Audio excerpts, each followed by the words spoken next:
Illinois faces some big challenges. Today, we're about to hear a truly honest analysis of the problems we face. Equally as important, you'll also hear an in-depth discussion of some practical solutions. This is your radio source for stories, the insight, and the answers you won't hear anywhere else.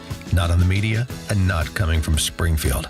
You're listening to Illinois Rising, presented by the Illinois Policy Institute. Now, here's your host, AM 560's Dan Proft.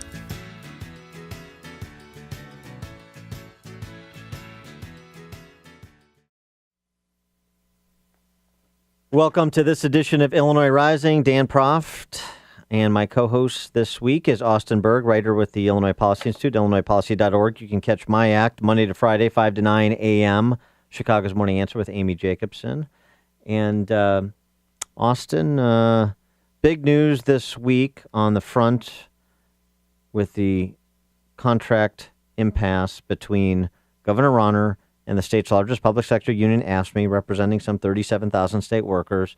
Labor Relations Board at the state level ruled unanimously that there is, in fact, a labor impasse, and that is a meaningful decision because it provides the opportunity for Governor Rauner to reassert the last best final offer he has given to AFSCME and to say, take it or leave it. This while AFSCME can pursue an appeal of the Labor Relations Board. Your assessment of how this plays out and how it should play out? Well, I think it's easy for people's eyes to glaze over in this Minotaur's labyrinth of appeals and hearings and different boards appointed by different people and different asks coming from different sides. But I think the main point is that if Rauner is able to implement this contract, as this board basically says he could, that would be, I'm interested to hear what you would think, maybe the biggest taxpayer victory in Illinois in 20 years? It would be 25 I mean, you know, according to the number crunchers from the governor's office, $3 billion is what's on the table. But the $3 billion of difference between the wage freeze and other component parts that Rauner has offered in his last best final. And not just the dollar amount, but symbolically, you have a government employee union that has been protected from all effects of a normal economy over the last 10 years. Their salaries have grown 5 times faster than the average private sector worker in Illinois. Just showing that union that they need to be accountable just like everybody else, I think is huge. And the other argument that Rauner has in his quiver to fire at his desire is the fact that everybody else includes 18 or 19 other collective bargaining units, smaller groups of state workers who've all accepted a wage freeze. AFSCME wants to be treated differently because they're the big dog on the block and they think they can exact 15 to 29% wage increases over the life of the contract from the governor. And so far, that is not the case. Now the governor in the driver's seat a bit. Well, so for more on this, let's turn to an expert in the space. She is a labor attorney, labor policy expert with the Illinois Policy Institute. She is Miley Smith, who joins us now. Miley, thanks for being with us. Thanks for having me. So just kind of lay out, per the Labor Relations Board's decision, what the governor can do and the time frame in which he can do it. You know, is he kind of up against the clock to make a decision here in the wake of that state board decision? Right. Well, with this unanimous decision of the Labor Board, the board has now declared that there is an impasse. We are awaiting a written decision, and so everyone's a little bit in limbo while we wait for that written decision. But once there is that decision, the governor can implement his last offer, his last best offer, and then AFSCME has a decision. AFSCME can go along with that last best offer. They can accept those terms and stay at work. Or AFSCME leadership can reject that and go on strike. And one thing, so, just one thing to just interrupt. The AFSCME posture of, get back to the negotiating table. I had Krista McQuarrie on my morning show this week talking about this very issue and the kind of rhetorical position AFSCME's taken. And she provided some data points I did not know, that there have been 67 negotiating sessions between the governor and AFSCME in the last 16, 18 months, where there have been 300 proposals and counter proposals batted back and forth between the two sides. So the idea that, if we just go back to the negotiating table, then magically we're going to come to some sort of compromise agreement. I think we need a couple hundred more proposals Yeah, to I mean, finally get a good one. the numbers and the time that has been spent on this to date, staggering. It is. And the idea that something will be accomplished at the negotiating table is preposterous. Even the ALJ, in her earlier recommendation to the board, the ALJ recognized that some of the union's conduct, and this is a quote from her, calls into question the union's commitment to reaching an agreement through bargaining. And then she mentioned at another point that actions of the union were inconsistent with a mindset of good faith bargaining. So we have, almost 2 years of bargaining, and this is the longest negotiations that have ever happened between the state and AFSCME. We're still not anywhere close to an agreement. And so the idea that, let's go back to the bargaining table, let's forget all of this that has happened between us, we can come to an agreement. That's a preposterous position by the union. And I heard, Miley, is it true? So I heard on Wednesday that Rauner was attempting to implement the overtime rule after 40 hours of a work week instead of 37 and a half, and also trying to implement giving these $1,000 bonuses for everybody who's been to work for more than 95% of the work days in the last year. And now Thursday, you have AFSCME going on these informational pickets after just, does that make them seem out of touch? That they're going out, not working, handing out pamphlets, doing whatever, making speeches, when ostensibly the governor just gave them $1,000 bonuses, and now they have to work 40 hours a week before getting overtime like everybody else. Right.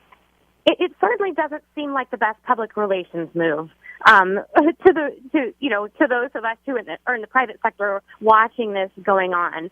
You're right. One of the things that he has wanted to implement all along is a 40-hour work week. Those of us in the private sector look at that and think, yeah, that's the market norm. That's what is typical for someone who isn't a salaried worker, a 40-hour work week before you get overtime. And I think it's significant to add that just that provision alone, changing from 37 and a half hours in a week to 40-hour work weeks before there's overtime, just that alone will save the state $63 million over the terms of the contract. And so with respect to the larger issue, he can implement his last best final, and AFSCME can appeal the State Labor Relations Board's decision. So how does this, is there a kind of a race on right now between implementation and getting a court of appeals to stay the Labor Relations Board or overturn the Labor Relations Board's decision and force them back to the table?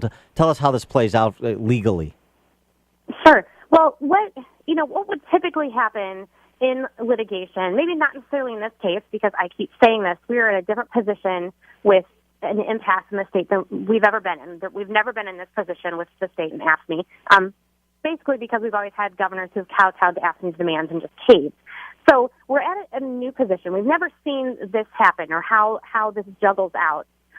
But typically what would happen in litigation is the party that is the loser is going to ask the court to stay or to just put on hold that lower court or that agency decision. And so what I would expect AFSCME to do is ask a court, the court that they run to, please put on hold the implementation of this contract until we get through the appeals. And if the court refuses, or if Rauner is a substantial way down the road in implementation of the last best final offer he's presented, then it's still frozen at that point, whatever point he's at in implementation, or how does that play out? Yeah, well, that I would say that just really remains to be seen. If he has advanced fairly along in his implementation, I mean, it's really going to come down to what that panel of judges thinks. And so we're in new territory. I think it's kind of exciting from my perspective to watch all of this play out, but it's new territory. One of the 10,000 different ways this could play out, Miley, is that AFSCME ends up going on strike. They don't like this last final offer.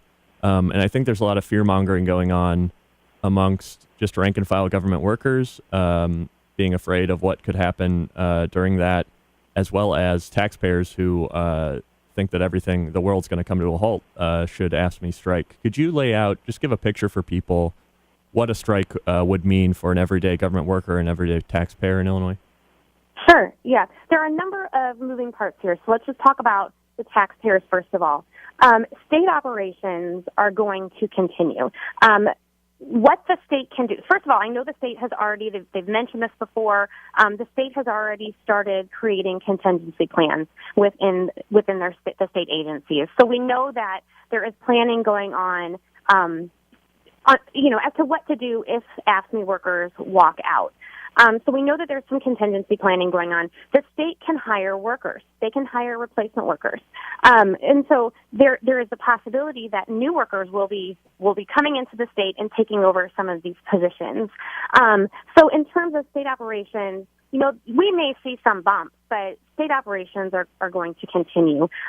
Now, workers who are peace officers, so firefighters or police officers, the Illinois law actually prohibits those types of workers, safety workers, from going on strike. So there's no threat to safety of state residents. Now, things are a little bit trickier for AFSCME workers in terms of what happens to them during a strike. And we kind of have to separate this out. You have AFSCME members, and then you have fair share payers. And fair share payers are the state workers who don't want to be a part of the union, but they still have to pay fees to the union because they're represented by AFSCME. So there are different things that happen depending on if you are an AFSCME member and a member of the union or not a member of the union. So if you are a member of the union, they're going to have a decision to make. If AFSCME leadership calls for a strike, the members themselves have a decision that they need to make.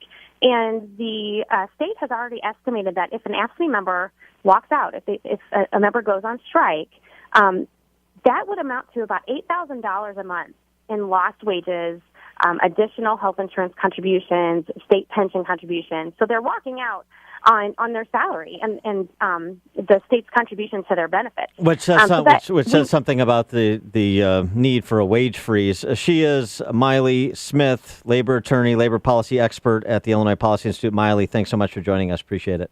Thank you.